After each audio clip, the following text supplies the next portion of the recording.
Fearless Females Voice podcast, where women's stories and experiences are shared in order to empower and inspire others.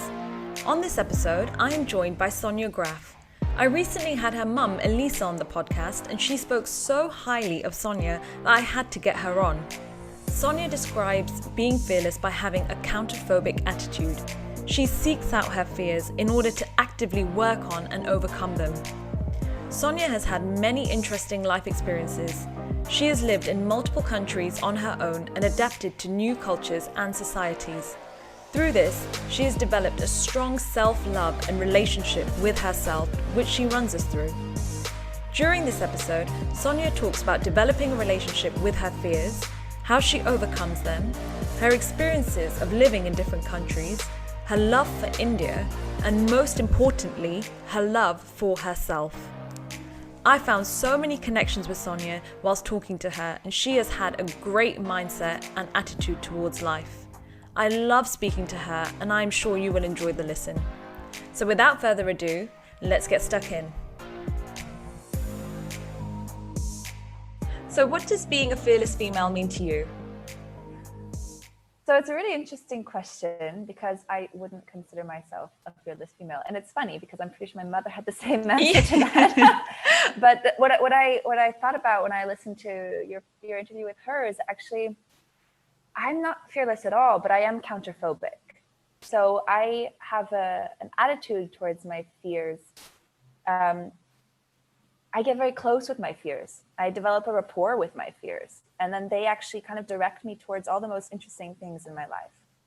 So for me, I have this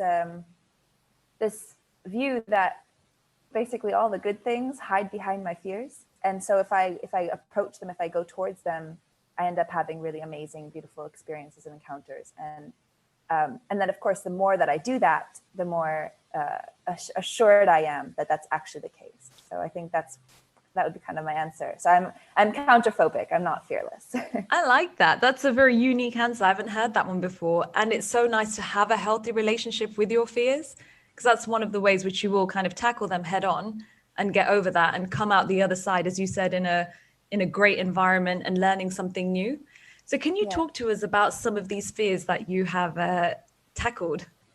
Yeah. So I would divide my fears into two kind of categories. They're the ones that are well-founded and that ask me to give attention to them in a way that maybe I don't make that decision, but I still sit with them and develop a relationship with them in that, if my body is not feeling safe or I'm not feeling safe in some situation, I take that seriously. It's not that I would just go behind that and just ignore it. But then there's the fears that are based on kind of my deeper insecurities that actually they're not really founded in anything threatening or anything true. It's just that I have maybe had a bad experience when I was a child with something like that, and it was hard it left a mark, which then now makes me feel like it's some kind of threat. And the way that like some of those ones are, this year especially had a lot to do with making connections with strangers and asking the world for what I need, and feeling safe and comfortable in saying, for example, I want to learn something, so I'm going to ask this person who knows it. I'm going to ask them to teach me, and just kind of having the confidence that everybody wants to share what they know, and so if I just ask, people will be interested to share. And so what's happened this year for me, which is really fascinating, really exciting, is that I've asked a lot of people to teach me things, to do exchanges with me, actually. So in the beginning of the lockdown, I wanted to practice Portuguese and learn Portuguese more. And so I asked a group of dancers that I know from Brazil if they knew anybody who wanted to do a language exchange. And so I actually ended up starting to do this language exchange with a virtual stranger in Sao Paulo. And we became best friends. And we talked like every day. And so these kind of moments of, I want to learn something, and I'm going to be fearless in asking to learn this from somebody and giving my skills and my talents in return. And I'm an English teacher. So this has actually turned into something really beautiful for me, and has been one of the biggest overcomings I've had this year, in kind of setting up a lot of different skill shares, a lot of different skill exchanges with people that I had no contact or connection with before, that turned into really beautiful friendships and really fruitful learning exchanges. So another one of those was when I came to Portugal in January. I wanted to continue practicing the dance form that I do, but I didn't have anyone to dance with because it's a lockdown. So, there's no classes, there's nothing happening. We're allowed to meet in small groups. So I ended up reaching out to one of the dance instructors here and asked if he wanted to do an exchange with me. So I teach him English and he teaches me dance. And what's so beautiful about that is it's like breathing for me to speak English with somebody, and it's like breathing for him to dance with somebody. So we started more formally, where I would give 1 hour of English, like English grammar, English class, and then he would give 1 hour of dance class, and then actually kind of just merged into this. We dance and talk together in English at the same time. And it's been so beautiful because maybe this is somebody that I maybe would be a little bit intimidated to approach. He's one of the gatekeepers in the community. I never had a connection with him before. And now we're buddies. So that was like a really big, overcoming for me of kind of a fear, a social fear. I love that. It's so interesting that you've actually have these interests and you actually approach people to try and learn from them. So that's always something I hear people say. I want to improve my Spanish, or I want to learn how to cook, or whatever it is. And with that always comes an excuse, which then doesn't allow that person to actually start that. So how did you actually find the drive and the confidence to not only start, but approach people that you didn't know? So the language one is easy to explain because when the lockdown started, when the whole pandemic started last March, I had to come back from Brazil really quickly. I was in Brazil learning dance and traveling and practicing Portuguese. And I went there with this mission that if I will not go back to Europe until I am fluent in Portuguese. This was my mission. Oh. And then the lockdown started, the pandemic started, and I had to come back. My family was freaked out. They were like, tomorrow you're taking a flight back to Germany right away. So I flew back to Germany and I was devastated to have had to leave Brazil 3 months earlier than I planned. I was planning to be there for 6 months and came back after 3. And so actually in that kind of desperation of like, I am not fluent in Portuguese yet, I still want to keep learning. I was like, okay, I think also there's something about this pandemic that kind of freed me from my, I feel like everything is so unusual this year that going outside of my comfort zone in such an extreme way for myself became really a no-brainer in some way. Like everything was mixed up, everything was confusing, everything was so strange and bizarre this year that like, it was kind of like a what the hell kind of moment. Like, let's just go for it. Let's see what happens. And so with the Portuguese, it was really easy. And the person I ended up working with was so friendly and so happy to also have the exchange. I think that was a big thing for me is I didn't believe in my own capacities to teach and to give my skills and my experiences to other people, that it would be valuable to them. But actually it's enormously valuable to them. And I ended up helping him edit his master's thesis, which was written in English. I helped him edit his resumes, his motivation letter for his job. And these were all things that helped him immensely. And when I saw, oh, he's getting just as much out of this as I am, then it made me more comfortable to ask other people if they would be willing to learn and willing to share what they know and learn from me in an exchange. And yeah, like I said, it's kind of a positive reinforcement of that. I saw, oh, it worked this time, so it's probably going to work this time too. And then also just kind of realizing it doesn't ever hurt to ask. It never hurts to ask. And this is also, I'm really a shy person, actually. None of my family members would tell you that because they experience me as being a really forceful, slightly scary, person, especially my brother, who's older than me, but I was always the bossy one. But actually in social situations with new people, I've always been really shy. So yeah, just learning how to ask and ask without expectation, just see what happens, to put myself out there. This has been probably the biggest drive for me in terms of trying to achieve what I want to and trying to learn what I want to learn. Definitely sounds like you've overcome that fear then, because there's always that fear of, oh, well, if I approach someone, they may not respond, or they may just say no, or whatever the case is. There's that form of rejection there. But actually, that's okay. And you've learned that that's fine. If it's not that person, then you can approach someone else. Absolutely. But the funny thing is, it's always been that person, you know? So I think I've overcome it because I actually haven't ever had a negative experience. It's always been not just positive, but amazing, you know? On the scale of like really bad experience to really, really good experience of asking people to teach me what they know, I've only ever had amazing experiences. Everybody's always, because I think at the root of our human nature, we want to share what we have to give, right? Absolutely. We all have something to offer. And somebody, even a stranger coming to you and saying, hey, I'm interested in what you're doing. I want to learn from you. And this is what I can give you. I don't have a lot of money, so I can't pay you for this, but I can give you what I know. I can give you my skills in return. I think that people are actually really honored by that and really touched by that, because I'm acknowledging them in what they have to offer and what they have to share. Yeah. And so I've never had a bad experience with it. And I think it just keeps, I keep getting higher and higher and higher from the experience of reaching out to the world and asking people to give me what they can and giving what I can in return. So it's this wonderful positive reinforcement cycle. And I see it just continuing this way. You know, also my asks are getting bigger. The question. So the big thing for me this year is I'm starting my PhD, and last March I would never have imagined that would be possible, especially not in neuroscience, because I'm not a neuroscientist. And then somehow I found my way to finding a supervisor in neuroscience, which is what I wanted to move towards in my research. And a year ago, I would never have believed that would be possible, because I don't have any formal education in neuroscience. But I found that if I asked, somebody will be willing to teach me, and somebody will be willing to believe in me and help me and support me. So I feel like my asks are getting bigger, and then the rewards of those asks are also getting a lot bigger, and kind of really starting to shape me and my life, my adult life, and myself as a person, as an adult in this world. So yeah, it's almost like a coming of age experience for me, learning how to ask for the things that I want in my life.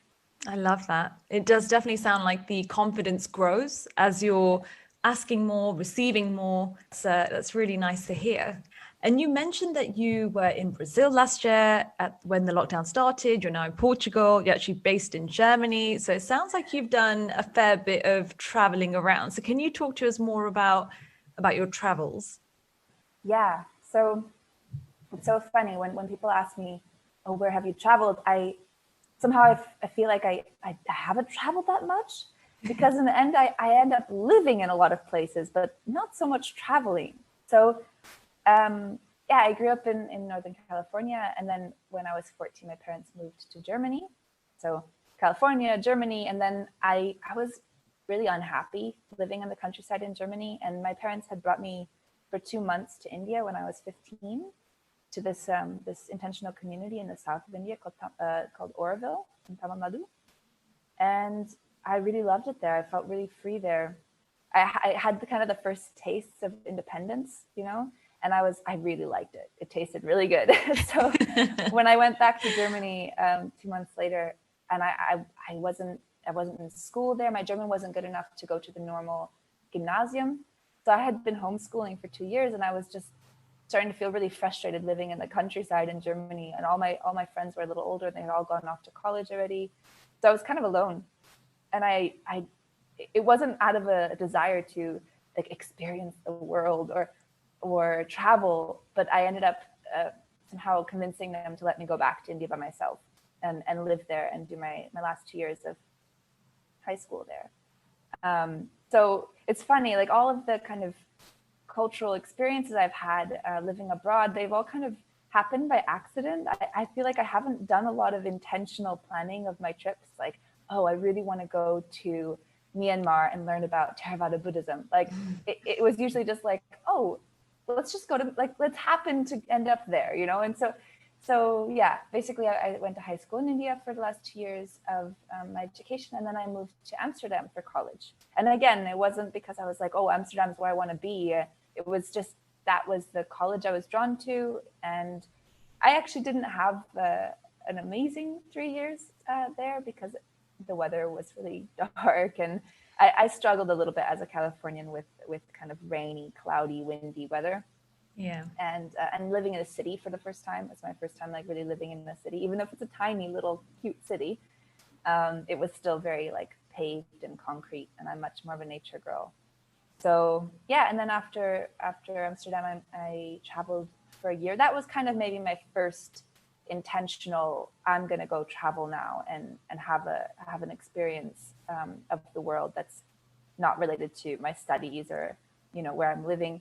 And I went back to India, but I went to the north, and I had never been to the north before. So I went to Dharamsala, and that was quite an adventure. And of course, I picked up people along the way. I picked up some wonderful friends that I'm still quite close to today. But just, yeah, I think the first real solo mission I had was passing through Delhi and taking the sleeper bus to Dharamsala. And I had met this girl in Myanmar, and we had met up again in Dharamsala, and we stayed at this really cheap, it was like €2 a night, monastic like guest house. Yeah. And it was amazing. We were like, wow, it's so cheap. And we ate momos every day, and it was just a really interesting experience. We got very sick as well. Probably drank some water that wasn't boiled or something, but yeah, so that was a really nice 6 months of just traveling around Asia, Myanmar, Sri Lanka, and India. And then I came back to Europe, went to do my master's in Ireland. Also, not because of Ireland per se, but because of the master's program in dance anthropology. So it's the oldest degree in ethnochoreology in Europe, and really, really wonderful program. And so I moved there for 1 year, did the master's, and then did my field work in Brussels and Barcelona.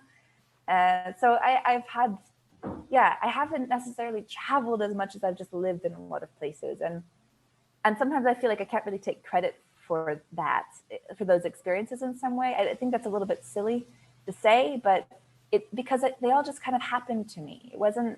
I don't feel like I had to work that hard for those experiences. And the funny thing is, actually, in the end, I think after all of these kind of living in different spots and not really staying in one place more than 2 years, my real challenge, like the really going out of my comfort zone, is not traveling anymore, but more like rooting. I don't know how to root down. I don't know how to kind of find my home, find my place without this kind of second nature to move on, you know, which is now kind of inbuilt at this point. So it's really interesting. My work is a little bit different than everybody else's. I feel like most people need to go out of their comfort zone to travel and to see new things. And for me, I'm quite used to that. And that feels like home to me. But then actually staying in one place is really hard. And actually in the fall, I'll be moving to Portugal. I'll be moving to Lisbon permanently at least for 4 years for the PhD. And I'm terrified. I'm terrified. About staying in just Portugal? Yeah. About feeling this kind of, trying to see what it's like to really stay in one place and grow roots there. That's totally new to me. But I kind of long for it too. So it's a welcome experience, and I'm getting to know that fear. So let's say, like, I have invited her for tea. We're conversing about how we're going to handle this. But yeah, it's really funny you say that, because I have actually experienced that myself. So since being at university, so let's say in my 20s, I've lived pretty much all over the north of England in many different cities. And it's almost some cities I was in for 6 months, others for 18. But I knew that I wanted to move on, and I wanted to move to new cities. And I think that forms part of my travel experience as well. So you mentioned that you've actually lived in places. Whereas for me, I go to a country and I'm like, right, every 2-3 days, I want to go to a new city or the countryside or do a hike or keep moving on. So for me, in my mind, I was always moving on, moving forward, seeing new places, seeing new things. And I actually didn't feel settled either. So I eventually took a job and I moved to London. And in my mind, I was thinking, oh, I'll be here for 1 or 2 years and then I'll move on again. But actually, the older I've grown, I feel that I want that sense of belonging and groundingness as well. And I found that through forming relationships. So I met my partner in London.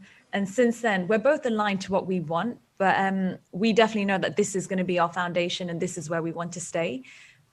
I'm excited for the challenge of finding home.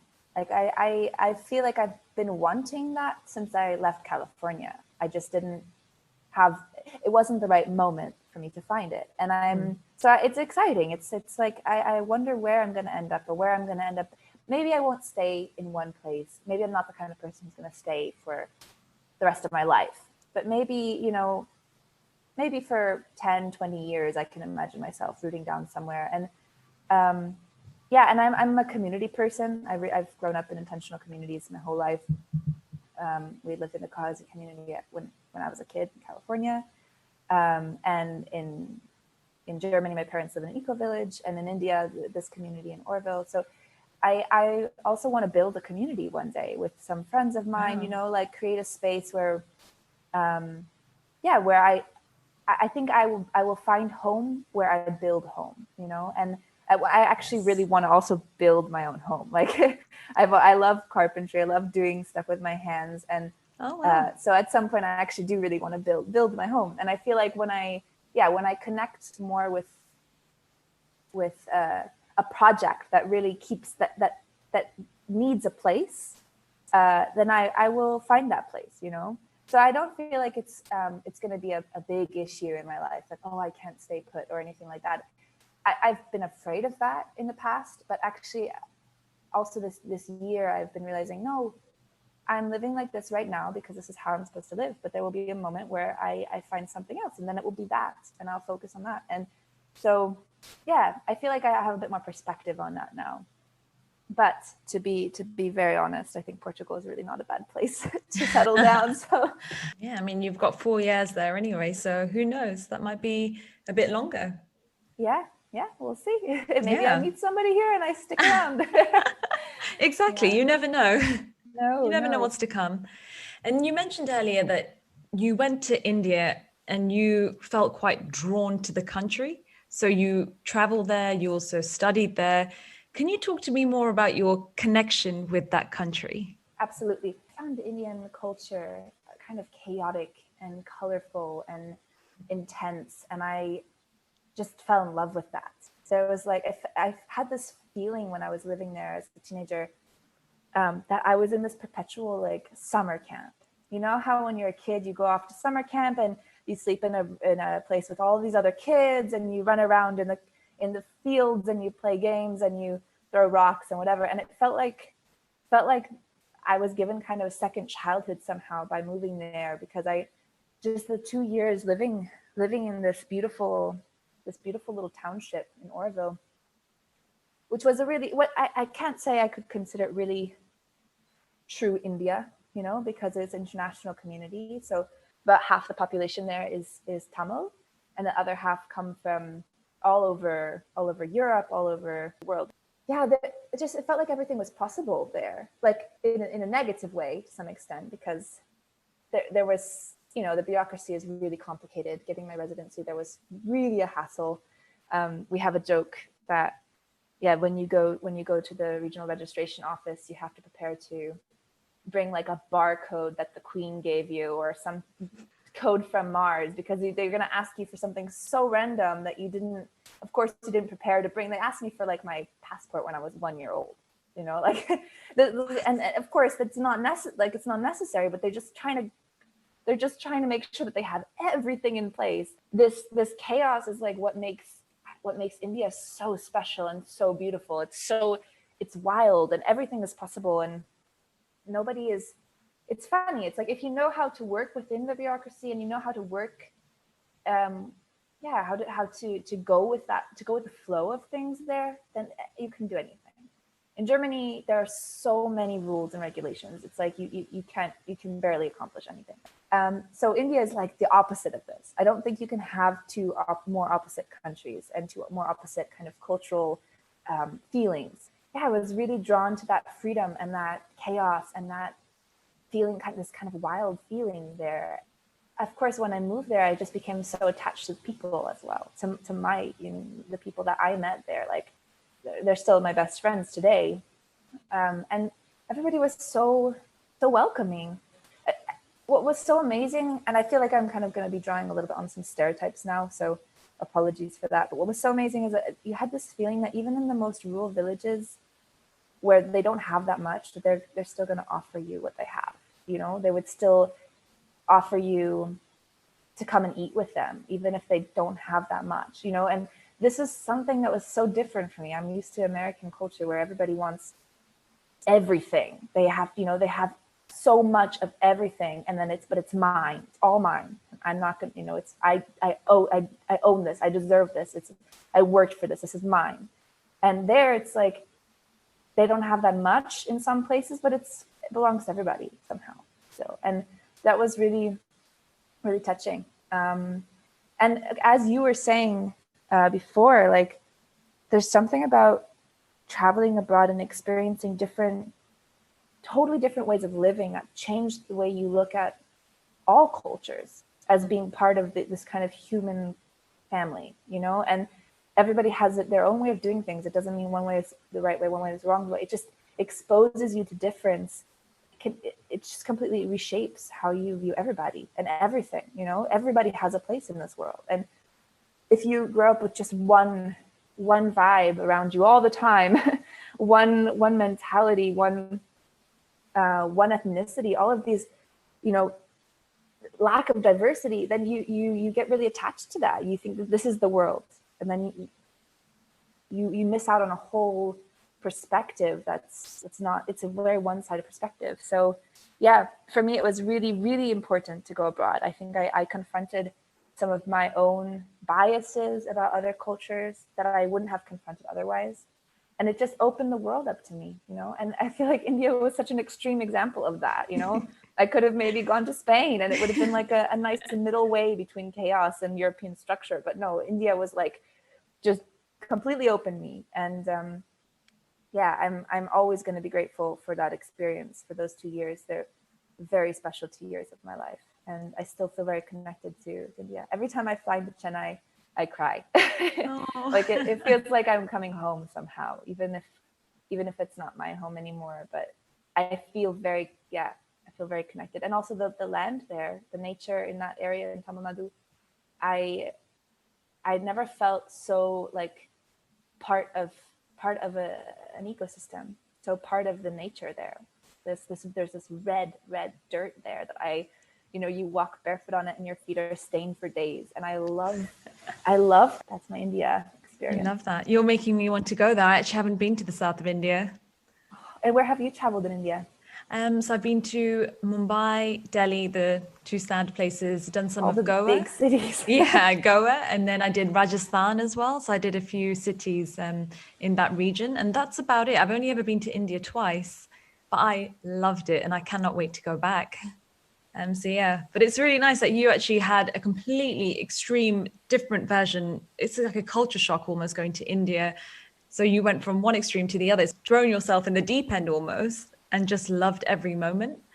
Yeah, I like how you put it, throwing yourself in the deep end. I feel like I don't feel like I necessarily threw myself. I feel like I was thrown in the deep end. I don't know how to explain that, because I definitely take ownership for my decisions. But I also feel that there's some tuition as well, that just when you need to do something or you need to go somewhere, you're just like, oh, that's the place I need to go. I don't know why, but that's where I need to go now. And then you discover why later, much later, while you're there maybe, but I feel like this throwing oneself in the deep end, or being thrown in the deep end, is also just something that's part of my family heritage in some way. This is kind of how my parents have done it their whole lives. And how my brother as well has this kind of extreme way of like, let's just go for the hardest learning curve, and like without even meaning to, and then we realize it's the hardest learning curve when we're there, and maybe we regret it a little bit, but in the long run, we just grow so much from those experiences. So it definitely felt like, exactly as you said, throwing oneself into the deep end. Because when I had your mum on the podcast, she was talking about some of her travels and her moving around and her love for it as well. So it feels like it's almost rubbed off on you and you've taken that as a learning. Can you share any more learnings that you've gained from your parents? Because she had a lot to say about you.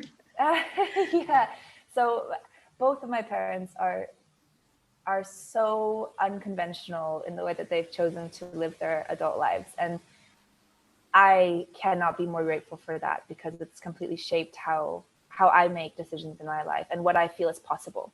I feel like if I had grown up with parents who had maybe given me a bit more like material securities, like if we had really, stayed in one place, one house for 15 years, and it was like, I feel like maybe what I would think of the world would be very different. It would be much more unattainable or inaccessible in some way, and yet these kind of choices have really shaped how I see the world and what I see as possible. So for me, everything feels a bit possible. The fact that they can just one day pick up and move to Europe and say, okay, well, yeah, it's really expensive living in California, we can't really pull it off anymore, we're going to move to Europe next month. Like, just this kind of sudden changes in some way, I would say that they were a little bit traumatic, because I kind of lost a little bit of my sense of rootedness, my sense of belonging in California. When they moved me to Europe, I was not happy at all. I think that was kind of that was the initial shock that kind of made me who I am to some extent, because before moving to Germany, I never wanted to leave California. I could have lived in the US forever. I didn't want to change anything. I remember thinking that I never wanted to see anything else, because I was just happy enough where I was. I didn't want to think that the grass is always greener. So saying that there's not a day that doesn't go by where I'm not so grateful that they got me out of the US as a teenager. For me, I think if I had stayed in the US and I would have been sucked into this very materialistic culture that I have nothing to do with now as an adult. And I'm so grateful for that. So when I was a teenager, I wore a ton of makeup and I was like really obsessed with my image. And I was just, Facebook and it was kind of just starting when I was a teenager. Yeah. And I think I would have just gone down that route 100% if I'd stayed there. And I think I would have been a little bit less interested in the world and more interested in myself to some extent. I was already going that direction. And then they moved me away from all of that. And I held on to it so strongly for the first year. I was really connected with my friends in the US still. I really was trying to be this American girl, even while I was in Germany. And actually it was India where that all really fell off, right? That really literally fell apart, because I don't know how Indian women do it, but I couldn't wear makeup there. It would just melt off my face. Yes. Melt off my face. So like this kind of that's where I kind of lost it completely. Now I'm very uninterested in this kind of the image stuff. And I feel I think I can say with confidence that I'm one of few women who is like really content with myself in my body, in my being. I love being who I am. I love having the body I have. I love every part of it. I love being incarnated. I just love existing, and I don't want to send any negativity towards any part of myself. I don't feel like I need to either. This body serves me so well. Yeah. My feet are my favorite because they take me everywhere and they never falter and they always guide me where I need to go. It's like we develop a relationship with the world we live in. It's like I'm really in love right now. I'm literally, I feel like I am in a romantic relationship with the world. I don't have any desire right now to have any change in that.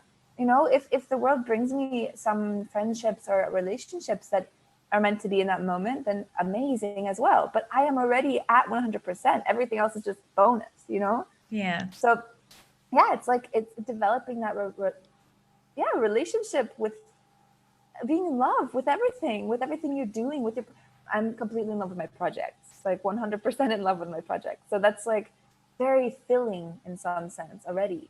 Yeah. There's no holes that are I don't have any holes, you know? So I have a lot of appreciation for my body. And I feel like that the culture in America is very body shaming. And I could have easily picked up on that. Yeah. But they kind of moved me away from that. And so I'm really grateful for that, for them. I'm so glad that you've just said that, because one of the things which I talk about a lot is self-love and having that strong, healthy relationship with yourself. And I completely understand what you're talking about, because I feel the same for myself. I don't ever negatively talk about myself. I love everything about myself, the way my body is, my hair, my height, my personality, everything. And it's all about that self-love and acceptance. Yeah. And there's that whole piece around many people here. It's the same situation with the things that they're exposed to and external gratification and trying to live for someone else. Whereas it's almost like you being content with yourself and doing what you want to do and pursuing your interests and being happy with the way you are physically, mentally. That's all that self-love piece. And I always say that's the foundation of being a fearless female. Because once you're content with Beautiful. yourself and happy, then you can accomplish anything. That It's is just so true. positivity. No, that is so true. And I love the way you just put that. And I'm going to take that with me when we finish this podcast, because I love the way you put that. It is a foundation. I think if I felt more insecure in my body and in my being, I wouldn't have that foundation at all on which to be counterphobic. You know, I wouldn't have the ability to go at my fears, to invite them to converse with me. You know, I wouldn't have that rapport with my fears if I didn't have that firm foundation in who I am as a person. And I love the way that you put that, like that, the foundation, you know?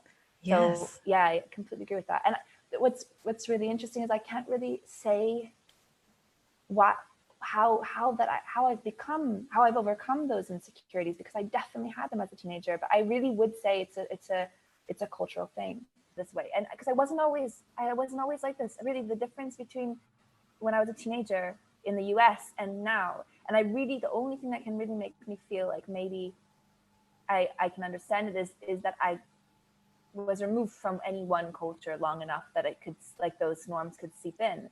But I was really insecure. I was really completely caught up in the exact same things as everybody else at 14. I would say that there are some cultures that really breed that into us.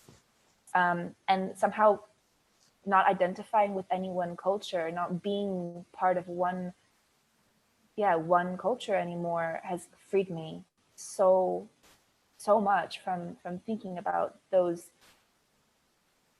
boxes and labels and obsessions that we have about image. And so I think that's something that, again, something my parents gave to me, you know, that they gave me this ability to not just identify with one culture and not just to follow it with one cultural standard or norm of how I should look, how I should be, who I should be, how I should make decisions, which decisions I should make.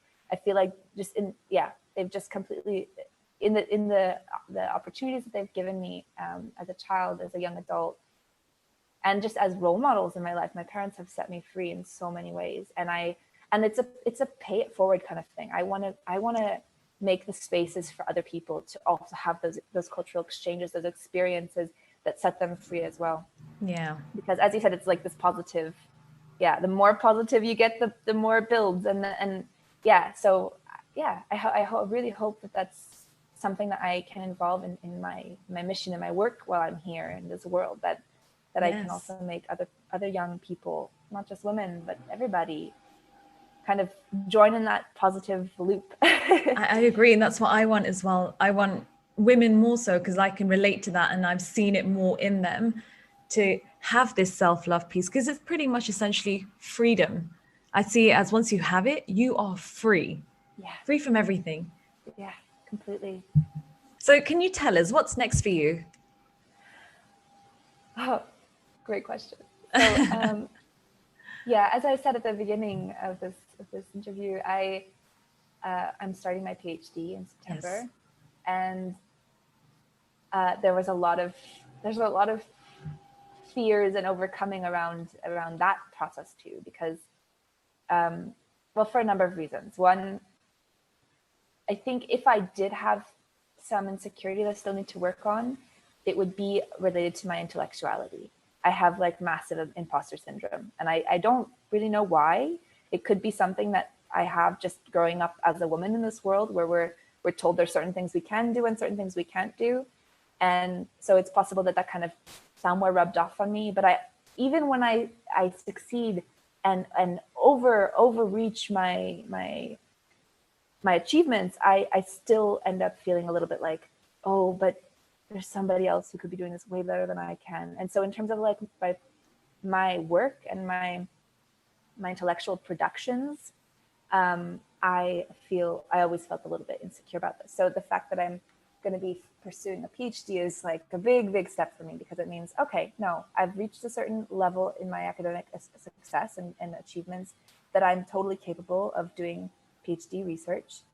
And then there's the other side that's I'm in a very interdisciplinary field. So actually I'm doing my PhD in neuroanthropology, which is kind of at the crossroads of anthropology and neuroscience and social psychology. And luckily I found a mentor who's completely believes in my capacities. And she's like, oh, you learn as you do it. You learn on the way.